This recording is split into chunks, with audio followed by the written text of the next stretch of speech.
Tribunal Regional Eleitoral do Paraná absolveu o senador Sérgio Moro do processo de cassação do seu mandato.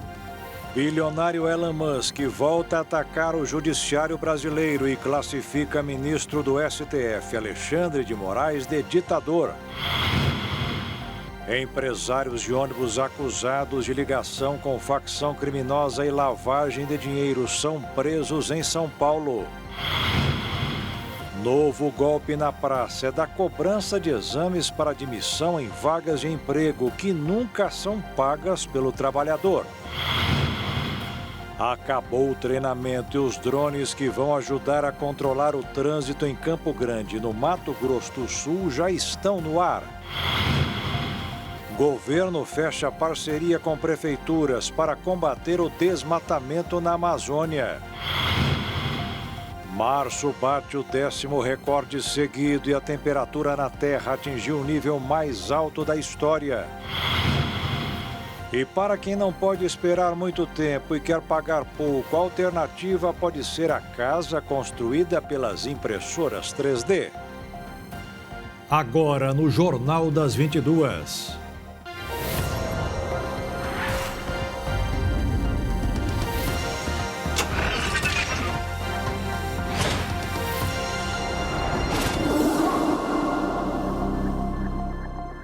Olá, boa noite.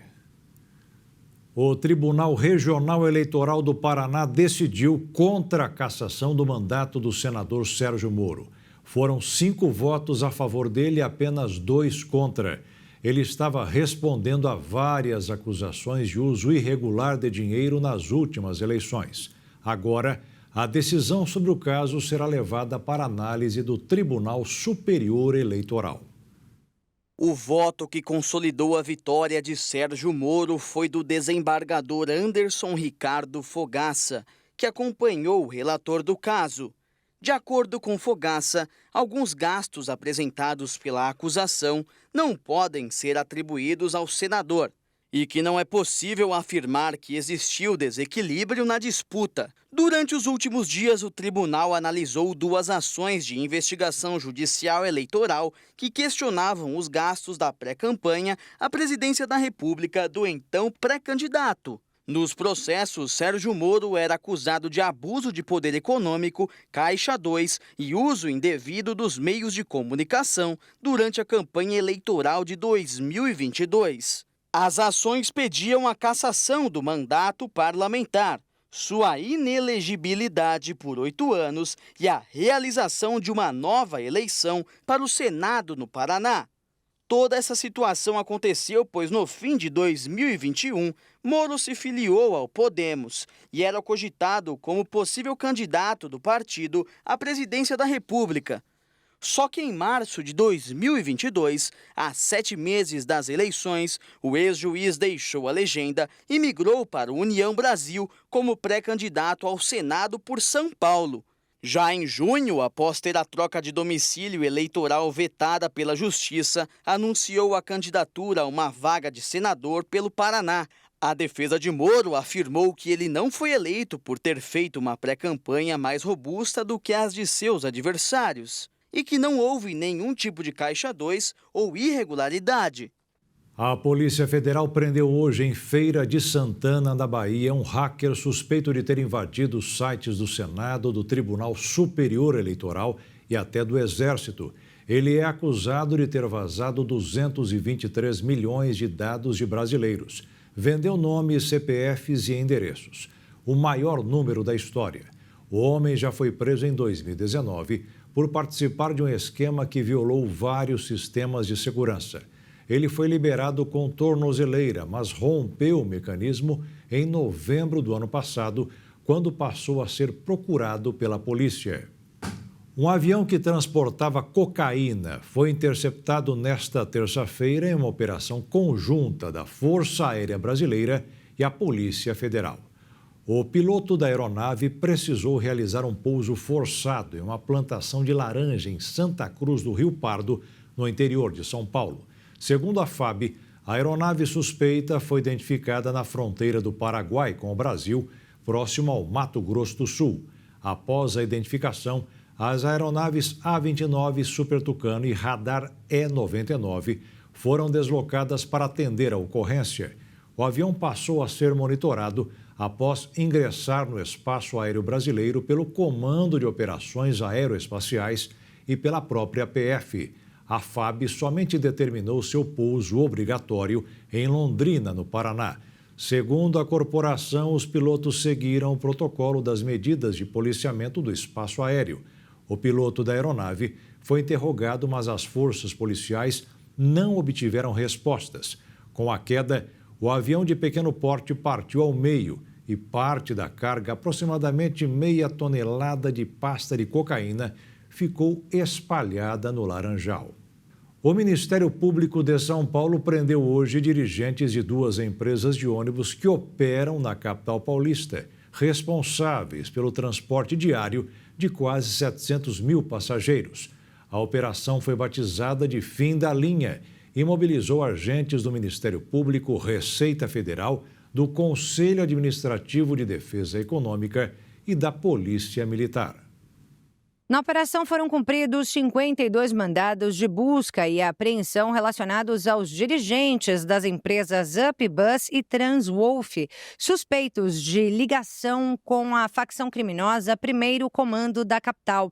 Durante 5 anos de investigações, os promotores do Grupo de Combate ao Crime Organizado reuniram indícios de que essas companhias seriam usadas pelo PCC para lavar dinheiro do tráfico de drogas e de outros crimes. Foram presos Luiz Carlos Efigênio Pacheco, conhecido como Pandora, Robson Flores Lopes Pontes, Joelson Santos da Silva e Hélio Rodrigues dos Santos. No imóvel de apenas um dos empresários, foram encontrados fuzis, revólveres, dinheiro e joias. As decisões judiciais estabelecem o bloqueio de bens dos investigados no valor de quase 600 milhões de reais. Os dirigentes devem se afastar dos cargos e terão de cumprir medidas cautelares, como a proibição de frequentar a empresa e também de se ausentar da cidade sem comunicação prévia. A Justiça de São Paulo determinou ainda que a SP Trans, estatal de transporte coletivo da cidade de São Paulo, assuma imediatamente a operação das linhas administradas pelas empresas Transwolf e UpBus, que atuam nas zonas sul e leste da capital. Juntas, as duas companhias transportam cerca de 15 milhões de passageiros por mês. A prefeitura já informou que vai assumir a demanda sem que haja prejuízo à população. A operação envolveu o maior efetivo já usado em uma ação do Ministério Público,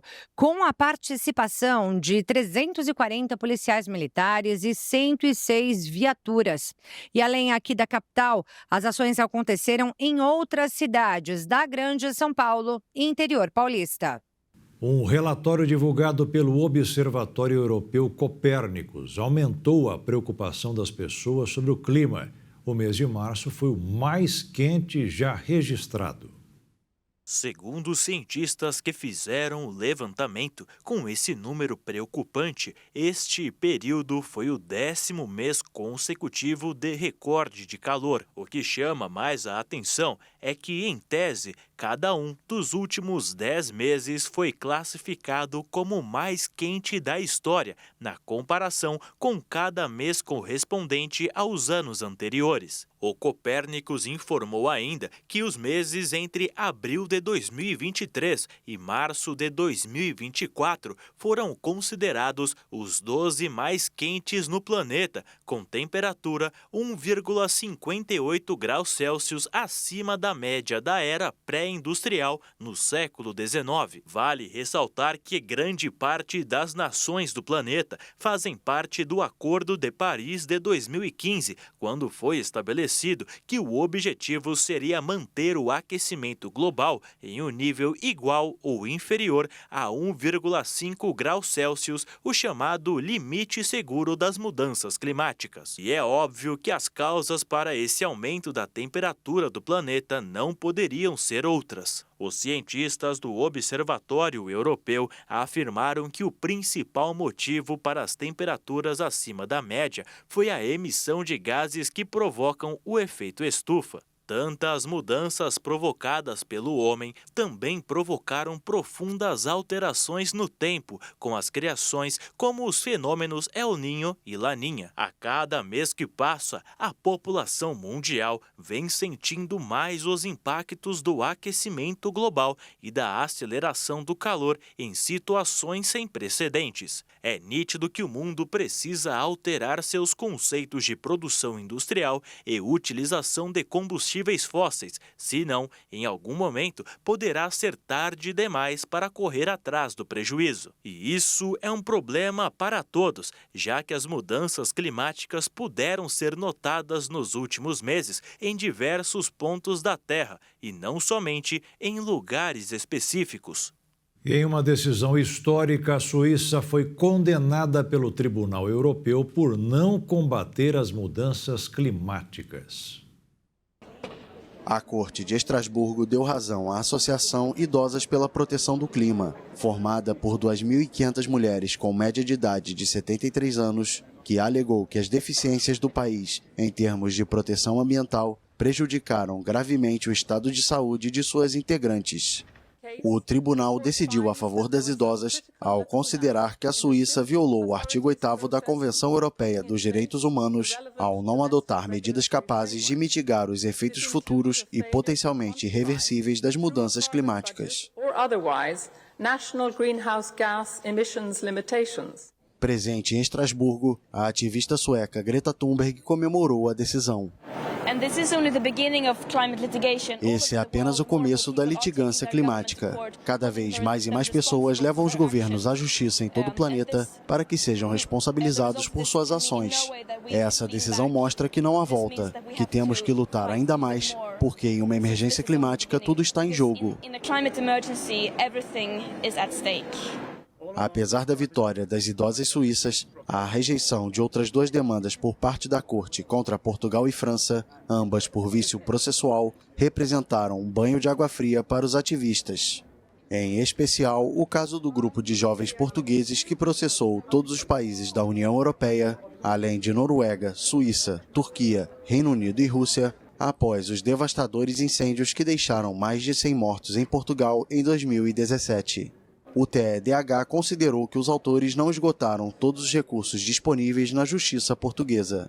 Já o ex-prefeito ecologista de Grand-Saint, Damien Carême, que denunciou a França no tribunal, não foi reconhecido como vítima por residir atualmente na Bélgica, onde exerce o cargo de eurodeputado. E veja a seguir novo golpe na praça da cobrança de exames para admissão em vagas de emprego que nunca são pagas pelo trabalhador. E veja também, o governo fechou parceria com prefeituras para combater o desmatamento na Amazônia.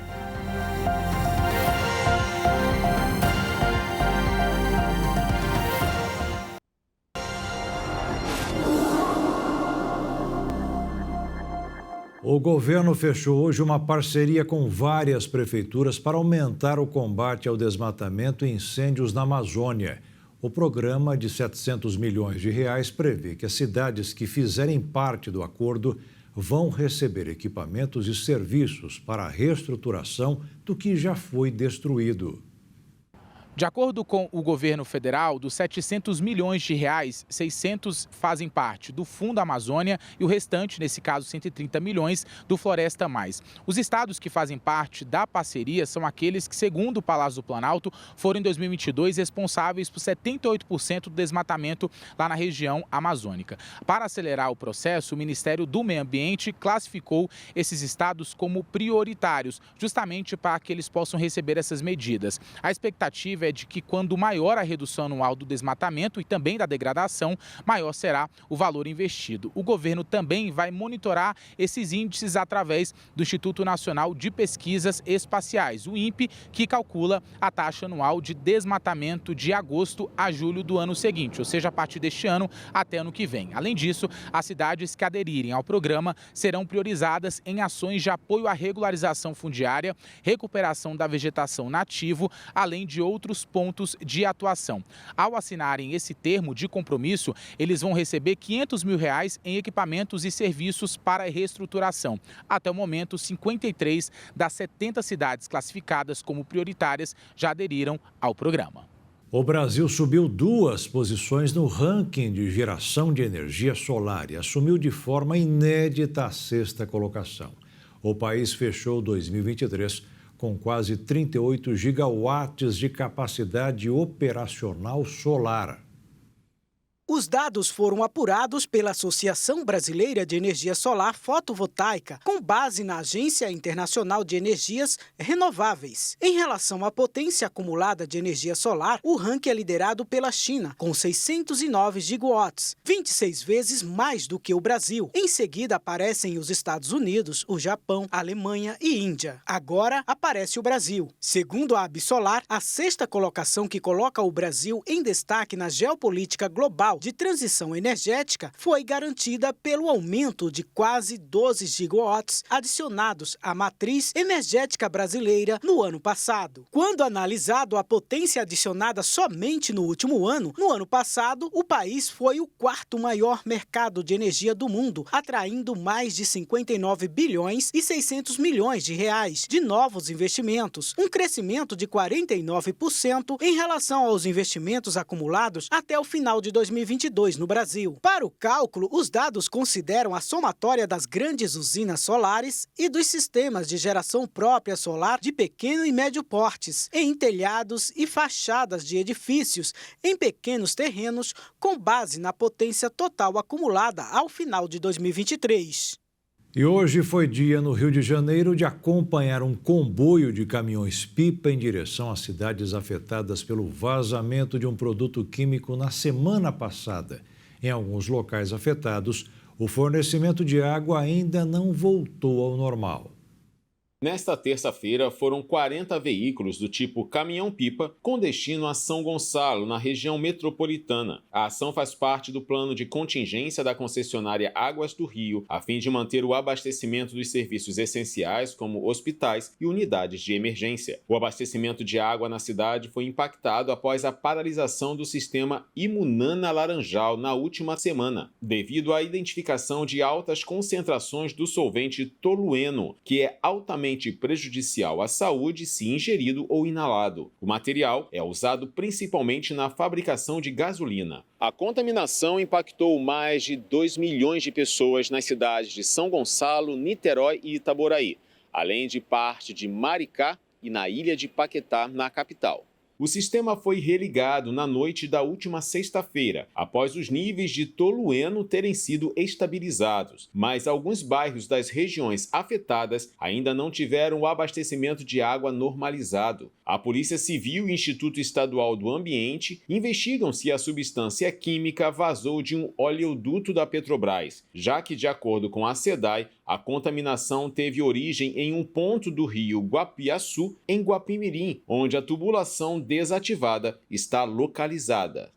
Um novo golpe vem tirando dinheiro de muitos brasileiros. É o do exame de admissão. A vítima recebe uma mensagem com a oferta de uma vaga de trabalho. Basta pagar e passar por um médico e, depois de tudo aprovado, a taxa será devolvida. Só que não existe vaga e ninguém vai devolver nada. O golpe tem início quando o trabalhador recebe em seu celular uma mensagem em nome de portais de empregos conhecidos, como InfoJobs, Vagas.com e Cato. No primeiro contato, é enviado um número de WhatsApp com uma falsa oportunidade de emprego. E para atrair os candidatos, os golpistas usam nomes de empresas já consolidadas no mercado. Logo de cara, as vítimas ficam sabendo que estão pré-aprovadas, sem mesmo ter feito uma entrevista. Além de pedir o envio de uma série de documentos, o golpista cobra o pagamento do exame admissional. E após o dinheiro cair na conta dos estelionatários, as vítimas são bloqueadas. De acordo com as regras da CLT, todos os custos do exame admissional ficam por conta do empregador. Portanto, não é um procedimento padrão das empresas pedir para o trabalhador pagar e depois fazer o reembolso. Vale lembrar que o exame admissional é um procedimento obrigatório realizado por médicos especializados em medicina do trabalho, que todos os trabalhadores contratados pelo regime CLT precisam fazer antes de iniciar um novo trabalho.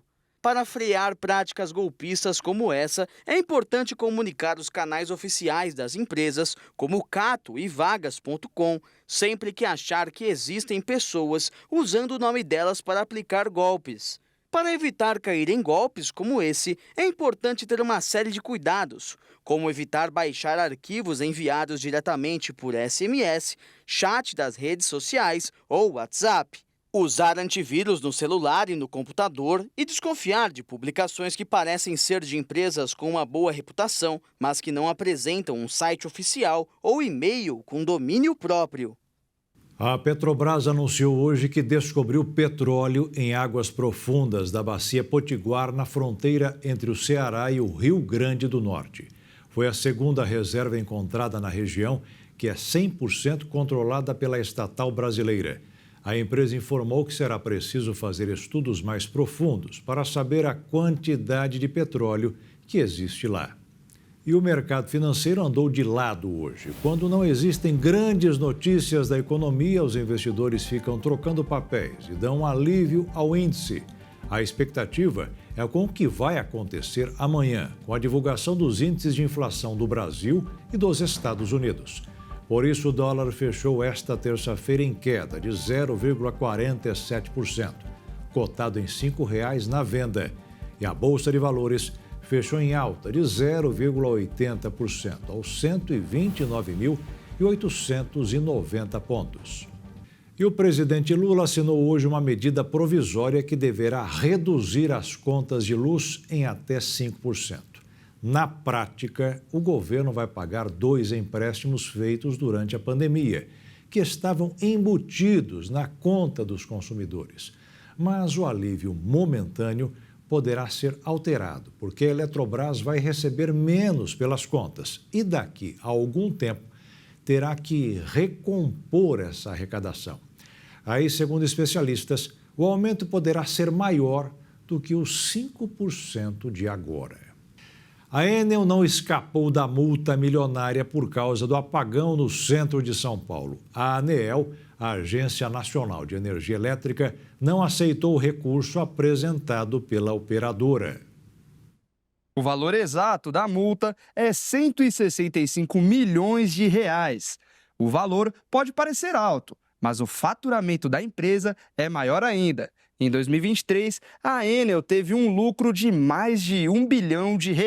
A multa foi aplicada pela ANEEL, que fiscaliza o serviço. A Enel, por sua vez, ainda tentou se livrar da cobrança e entrou com um recurso, mas o pedido foi negado. A alegação é que a empresa falhou no atendimento dos clientes e demorou para restabelecer a energia nos bairros. De acordo com a própria Enel, 25% dos clientes de toda a cidade foram afetados pela queda de energia. E as reclamações não vêm de hoje. Desde 2018, a Enel está no top 10 das empresas que mais recebem reclamações no Procon. E as reclamações aumentaram mais ainda com as últimas quedas de energia. Comerciantes e moradores foram prejudicados. Nós perdemos algumas mercadorias, tivemos 2 motores de geladeiras, tivemos o custo de 2 motores e a mão de obra para arrumar.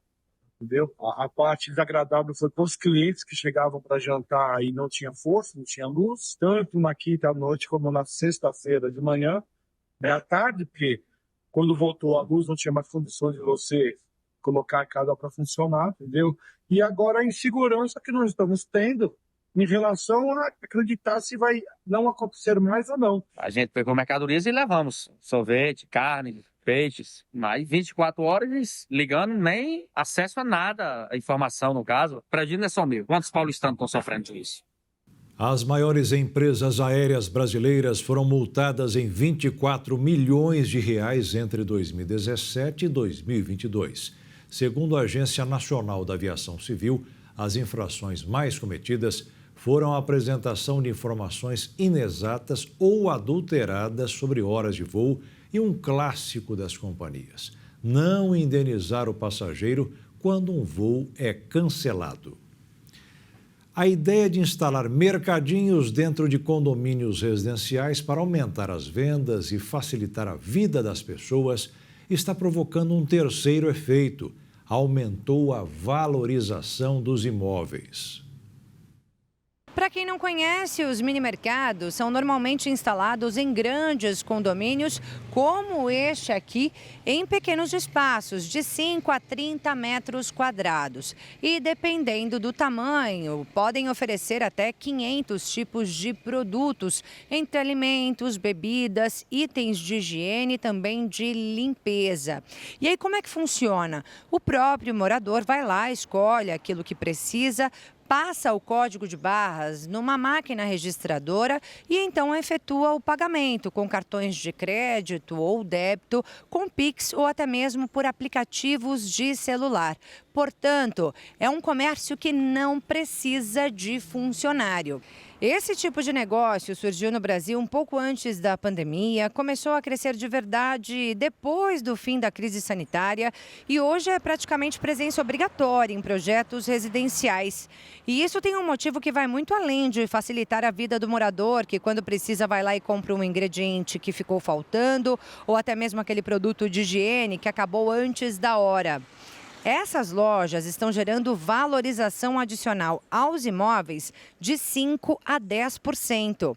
Então, um apartamento avaliado em R$500 mil, por exemplo, pode chegar a 550 mil só por causa do mercadinho no condomínio. Uma pesquisa realizada pela Datazap mostrou que os mini-mercados são importantes na decisão de compra ou locação de um imóvel para 3 em cada 10 pessoas. No estudo, os mercadinhos se mostraram mais desejados do que itens como quadras de areia, sauna, piscina coberta aquecida, espaço para trabalho remoto ou lavanderia compartilhada. E claro, por causa da demanda, esse tipo de negócio tem crescido bastante. A maior parte das lojas segue modelo de franquias e algumas marcas já declararam uma expectativa de crescimento de vendas de pelo menos 10% neste ano de 2024. E veja a seguir, bilionário Elon Musk volta a atacar o judiciário brasileiro e classifica ministro do STF, Alexandre de Moraes, de ditador. E veja também, acabou o treinamento e os drones que vão ajudar a controlar o trânsito em Campo Grande, no Mato Grosso do Sul, já estão no ar.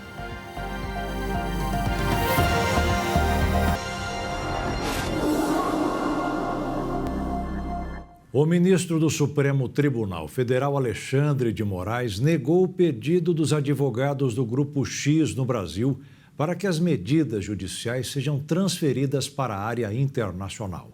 Eles alegaram que não têm poder sobre as decisões da empresa, mas o ministro do STF considerou que esta pode ser uma manobra para blindar os empresários que trabalham no Brasil. Considerou o pedido como de má-fé. A decisão foi tomada depois que o empresário Elon Musk voltou a atacar o ministro Alexandre de Moraes e o STF. E sem citar o dono da rede social X, o presidente Lula disse que bilionário tentando fazer foguete tem que usar dinheiro para proteger o meio ambiente. A nova rodada de críticas ao ministro do STF ocorreu novamente no X, rede social que é controlada por Musk. Em uma das postagens, o empresário chama Moraes de ditador brutal, o acusa de interferir na última eleição presidencial e diz que o ministro tem o presidente Lula na coleira. Musk afirma ainda que vai tirar funcionários da rede social do Brasil.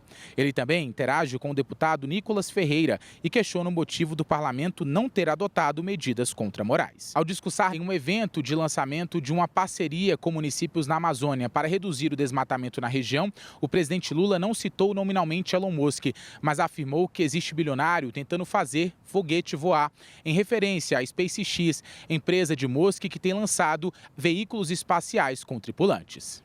Tem até bilionário tentando fazer foguete, tentando fazer viagem para ver se encontra algum espaço lá fora. Não tem. Ele vai ter que aprender a viver aqui. E ele vai ter que utilizar muito do dinheiro que ele tem para ajudar a preservar isso aqui, a melhorar a vida das pessoas. O deputado Orlando Silva, relator do PL das fake news, classificou como inaceitáveis as críticas feitas pelo proprietário do X ao STF. O parlamentar disse ainda que vai conversar com o presidente da Câmara, Arthur Lira, para acelerar a votação do projeto. No entanto, Lira pretende esperar que os ânimos se acalmem em torno do tema e deve priorizar a votação da manutenção da prisão do deputado Chiquinho Brandão, acusado de ser um dos mandantes da morte da vereadora Marielle Franco. Eu tenho feito apelos ao presidente da Câmara, a líderes dos diversos partidos, para que nós possamos levar ao plenário e concluir esse processo. É um debate global, é um debate polêmico, eu sei que é polêmico, mas a Câmara também vota temas polêmicos. Várias votações eu fui maioria, outras tantas eu fui minoria, porque é democrático. Que o plenário seja soberano e expresse a vontade da maioria da Câmara dos Deputados. Também, em ofensiva à Mosque, o governo federal deve apresentar até o fim deste mês uma proposta à Corte Interamericana de Direitos Humanos para enfrentar o discurso de ódio, desinformação e extremismo nas redes sociais. O texto está sendo preparado pela Advocacia Geral da União. A ideia, segundo a AGU, é que a proposta apresente argumentos contundentes e tenha alcance internacional. E depois que acabou a reunião dos líderes na Câmara dos Deputados, ficou acertado que o deputado Orlando Silva não será mais relator do PL das fake news. Também foi decidido que será criado um grupo para debater um novo texto. Os 4 estados da região sudeste do Brasil são os que têm mais eleitores sem o cadastro biométrico. A partir de agora, a coleta de digitais só poderá ser feita em cartórios eleitorais. Mas mesmo sem a biometria, o eleitor poderá votar sem restrições. Coletar as impressões digitais de todos os dedos da mão, assinatura e foto digitalizada foram formas do Tribunal Superior Eleitoral garantir mais segurança e lisura nas eleições. Porém, muitos brasileiros ainda não fizeram essa coleta de dados. Nos estados do Sudeste, o número de eleitores sem biometria é alto. O Espírito Santo lidera a lista na quantidade percentual, com mais de 1.200.000 eleitores sem biometria cadastrada, quase metade do total de eleitores do estado. Em Minas Gerais, são mais de 6 milhões, ou 37% dos eleitores. No Rio de Janeiro, 4.300.000, o equivalente a 33% do eleitorado carioca. Já no estado de São Paulo, são pelo menos 7.400.000. Pouco mais de 20% dos eleitores. O primeiro turno das eleições deste ano está marcado para o dia 6 de outubro. Já o segundo turno será no dia 27 de outubro, o último domingo do mês. Mas é importante ficar atento aos prazos do calendário eleitoral. Quem tem pendências com a Justiça Federal, incluindo o cadastro, ainda poderá resolver a situação até o próximo dia 8 de maio. E aqueles que quiserem se candidatar para algum cargo público deverão registrar suas candidaturas até o dia 15 de agosto. E a partir do dia 16 de agosto está liberada a propaganda eleitoral. O Conselho Nacional de Direitos Humanos acionou a ONU para fazer um alerta sobre o aumento de movimentos neonazistas no Brasil. Isso é uma preocupação para as autoridades. Segundo o Conselho Nacional de Direitos Humanos, atualmente existe um alarmante cenário de crescimento desses grupos, com aumento inclusive do discurso de ódio especialmente direcionado às mulheres, à população negra e a outros grupos que compõem a sociedade. O documento apresentado pelo Conselho Nacional dos Direitos Humanos citou casos em Santa Catarina, incluindo um grupo que vendia artefatos nazistas. O texto também apresentou um estudo realizado pela antropóloga e especialista no tema Adriana Dias, que morreu em 2023, em que mostrou que Blumenau, uma cidade de 365 mil habitantes, tem 63 células neonazistas. Como forma de comparação, a cidade de São Paulo, que tem cerca de 12 milhões de moradores, tem 96 células desse tipo. Já na Bahia, estado com maior população negra do Brasil, foram encontrados somente 4 núcleos neonazistas. Além deste caso, a presença dos movimentos nazistas também foi identificada em 19 estados e no Distrito Federal. Por conta desse registro de aumento cada vez maior, o Conselho Nacional dos Direitos Humanos decidiu enviar uma comitiva a Santa Catarina para uma audição com possíveis vítimas, além de autoridades e especialistas. No roteiro devem ser incluídas as cidades de Blumenau e Florianópolis. Posteriormente, um relatório deverá ser enviado à ONU. Esse aumento serve de alerta para os riscos ao bem-estar de toda a população brasileira. E já está provado que o ambiente para a proliferação destas ideias é a internet. Em 2022, as células neonazistas que se comunicavam via online mais que dobraram no país, saltando de 503 em outubro de 2021 para 1.117. Geograficamente, esses grupos também se espalharam. Estavam presentes em 249 cidades em 2021 e 2 anos atrás subiram para 298.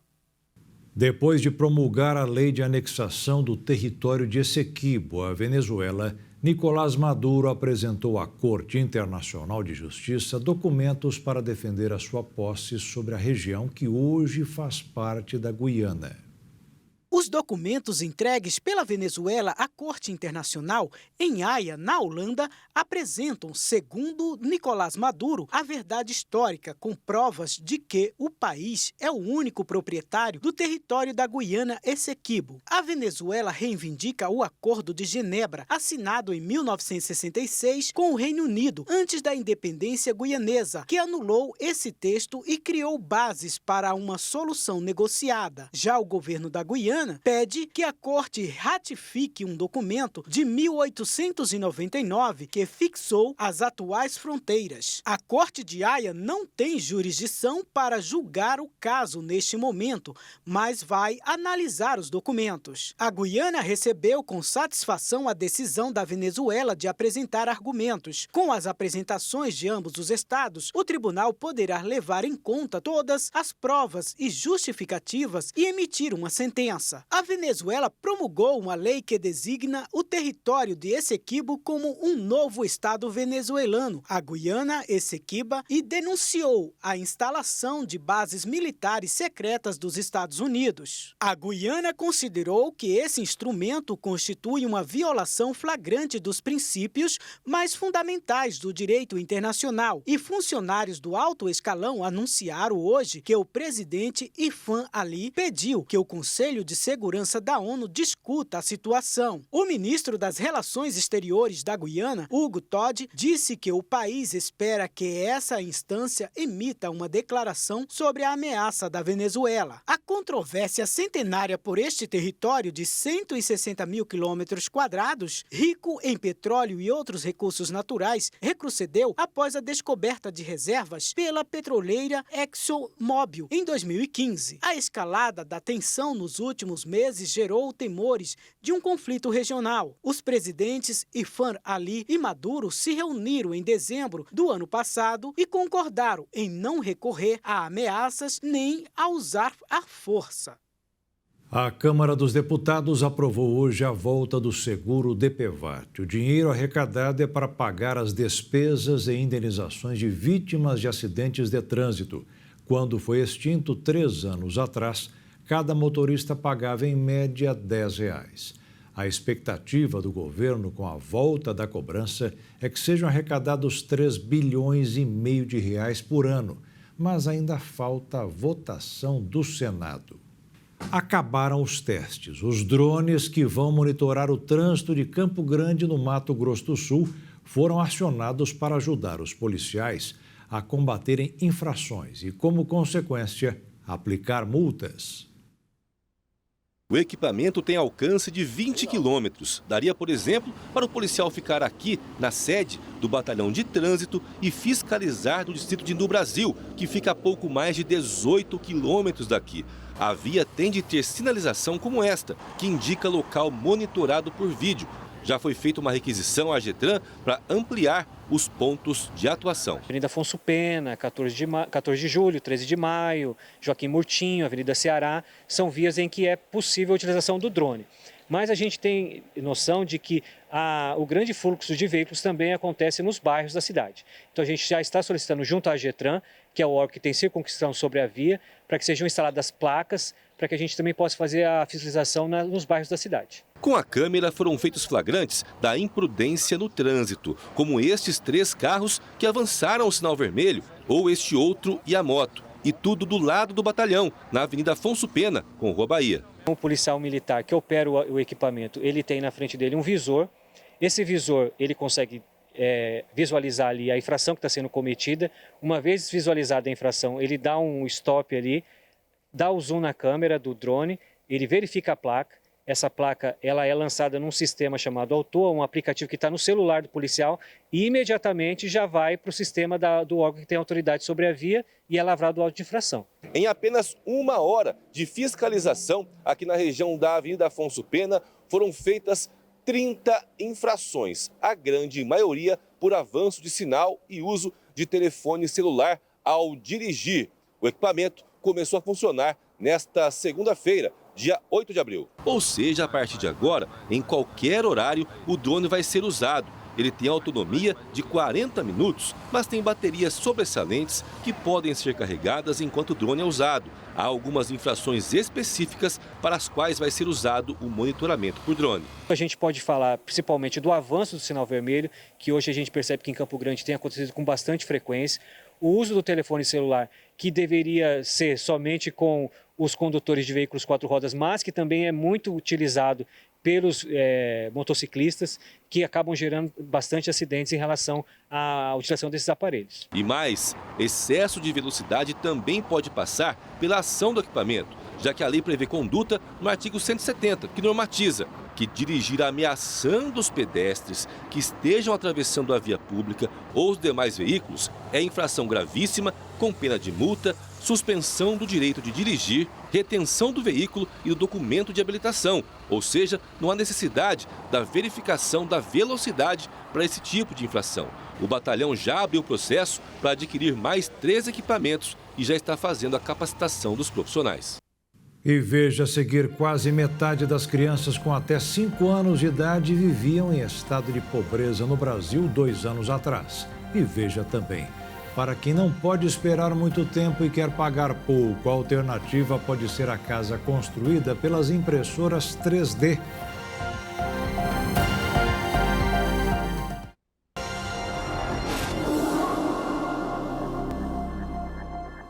Quase metade das crianças de 0 a 5 anos vivia em situação de pobreza no Brasil em 2022. Nessa faixa etária, mais de 49% dos brasileiros eram considerados pobres. Foi a maior taxa dos 10 grupos populacionais analisados pelo IBGE, o Instituto Brasileiro de Geografia e Estatística. O percentual havia sido ainda mais elevado em 2021. De acordo com o IBGE, naquele ano, 54% das crianças de 0 a 5 anos estavam em situação de pobreza, patamar recorde da série histórica iniciada em 2012. A taxa mais recente, 49,9%, relativa a 2022, é a menor desde 2020, quando era de 46%, período inicial da pandemia de Covid-19. Os dados divulgados nesta terça-feira integram a publicação Criando Sinergias entre a Agenda 2030 para o Desenvolvimento Sustentável e o G20. No trabalho, o IBGE reúne estatísticas relacionadas aos Objetivos de Desenvolvimento Sustentável da Agenda 2030, que inclui a erradicação da pobreza. Ao tratar do assunto, o Instituto utilizou dados da Pesquisa Nacional por Amostra de Domicílios Contínua, um dos principais trabalhos desenvolvidos pelo órgão. Considerando a população como um todo, a taxa brasileira de pobreza diminuiu do recorde de 36,7% em 2021 para 31,6% em 2022. O patamar mais recente de 31% é o menor desde 2020. O IBGE já havia apontado no último mês de dezembro que a redução da pobreza em 2022 refletiu os impactos da retomada do mercado de trabalho e da ampliação do Auxílio Brasil, hoje Bolsa Família. A linha de pobreza estabelecida pelo Instituto é de $6,85 por paridade do poder de compra. Na prática, pessoas que vivem com quantias inferiores a essas por dia são consideradas extremamente pobres. O Ministério da Justiça e Segurança Pública recebeu no período de um ano mais de 9.400 denúncias de ameaças a escolas em todo o país. Uma média de quase 26 por dia. No período, pelo menos 400 pessoas foram presas por suspeita de envolvimento em atos e ameaças a instituições de ensino, através da chamada Operação Escola Segura, criada no ano passado. Também foram descobertas 12 tentativas de ataques em todo o país. O governo decidiu apostar na formação de educadores e profissionais da saúde em educação midiática para combater as fake news e a desinformação. A medida que visa a formação de profissionais da saúde e da educação em conhecimentos de mídia foi anunciada pelo secretário de Políticas Digitais da Secretaria de Comunicação Social da Presidência da República, João Brant, e passa a fazer parte do plano plurianual. 700 mil profissionais participarão do projeto, sendo 300 mil da área de educação e 400 mil da área da saúde. Brant complementou dizendo que o tema vai ser tratado pela Secretaria em parceria com o Ministério da Educação e tem o intuito de promover a segurança do ambiente digital, especialmente para crianças e adolescentes. O objetivo da educação midiática é preparar pessoas para o ambiente online com os conhecimentos necessários para discernir entre informações verdadeiras e tentativas de manipulação. De acordo com o presidente do Conselho de Comunicação Social, Miguel Matos, cada participante da rede de informação deve assumir um papel ativo, não apenas como disseminador do conhecimento, mas também como crítico e revisor. Na avaliação de alguns conselheiros, o tema é considerado urgente, necessário e de extrema relevância para o momento atual, chegando a ser colocado como um tema fundamental para as salas de aulas de estudantes do ensino fundamental e médio. O prefeito de São Paulo, Ricardo Nunes, enviou à Câmara Municipal da cidade um projeto de lei que cria o Parque Municipal do Bexiga. O terreno de 11 mil metros quadrados está localizado na região central da capital paulista e tem sido objeto de disputa por mais de 4 décadas entre o Teatro Oficina e o Grupo Silvio Santos. No projeto, o Executivo paulista afirma que a criação do Espaço Verde está alinhado com o Plano Diretor Estratégico de São Paulo e que o local em questão é um território único, fruto de luta popular que o defendeu para a criação de um parque que sirva aos moradores e visitantes da região. Na vida moderna, trabalhos manuais mais complexos foram praticamente extintos, já que hoje a maior parte das atividades envolvem movimentos simples, como tocar em telas e apertar botões. Mas essa mudança de hábitos pode ser bastante negativa ao desenvolvimento do cérebro. Estudos realizados com pessoas que fazem atividades manuais, como, por exemplo, tricotar ou colorir, mostraram benefícios cognitivos e emocionais, incluindo até reduções de sintomas de ansiedade e depressão. Em outra pesquisa feita com universitários, pesquisadores noruegueses compararam os efeitos neurológicos da escrita à mão com a digitação em um teclado. E a escrita à mão foi associada a uma atividade cerebral muito mais elaborada, já que é preciso formar as letras fazendo movimentos de mão com dedos finamente controlados. Além disso, observou-se que o ato de formar uma letra ativa memórias distintas e vias cerebrais ligadas ao que essa letra representa, como o som que ela faz ou as palavras que ela pode formar. Diante de tudo isso, os cientistas alertam que o cérebro é como um músculo. E se nós continuarmos tirando esses movimentos mais complexos do nosso dia a dia, especialmente os movimentos finos dos dedos, esse músculo pode enfraquecer, causando assim o déficit de atenção e prejudicando a memória e também a capacidade de resolver problemas. As casas feitas por impressoras 3D que já fazem sucesso nos Estados Unidos começam a ganhar espaço no Brasil. Dispensam tijolo, areia e reboco e ficam prontas em até 24 horas. Em Nova Lima, Minas Gerais, um imóvel como esse tem acabamentos, louças e móveis. E o detalhe, que este imóvel custa apenas R$120 mil, o preço de um carro.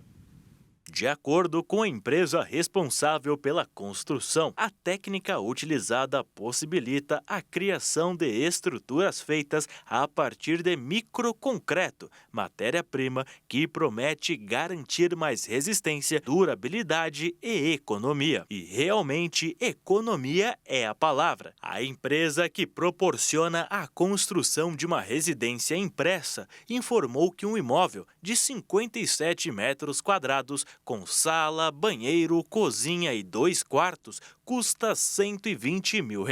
Pensando em uma casa, o valor não é considerado alto, mas algumas dúvidas sempre ficam, como, por exemplo, como a casa é construída. A impressora usada na construção pesa quase 3 toneladas e ocupa um espaço de quase 12 metros de comprimento, 7 de largura e 4 de altura. Por ser controlada por um software e um robô, a impressora chama a atenção pelo grau de precisão, reduzindo assim o desperdício a quase zero. Neste primeiro modelo, foram necessários 8 dias para a conclusão da obra, sendo 4 para o processo de impressão, 2 para a montagem e outros 2 para acabamentos e decorações. Mesmo sendo impressa com tecnologia 3D, a obra precisa de tudo o que uma obra padrão necessita, como, por exemplo, a fundação. E, independentemente do tipo de obra, de alvenaria ou impressa em 3D, o trabalho tem que seguir determinações legais e da engenharia civil. Além disso, o projeto arquitetônico precisa sempre da aprovação da prefeitura da cidade onde a obra será realizada. Mesmo sendo uma inovação, a construção de uma casa por meio da impressão 3D precisa seguir as regras. É preciso ter os projetos da fundação, arquitetônico, hidrossanitário e de eletricidade. Mas, mesmo assim, essa ideia inovadora pretende mudar o que sabemos hoje sobre construção civil e, principalmente, afetar a velocidade das construções. A utilização desse serviço pode ser um alívio, tanto no bolso do cliente, como para resolver diversos problemas relacionados ao direito de moradia da população. E o Jornal das 22 termina aqui. Uma boa noite, fique na paz. Tchau.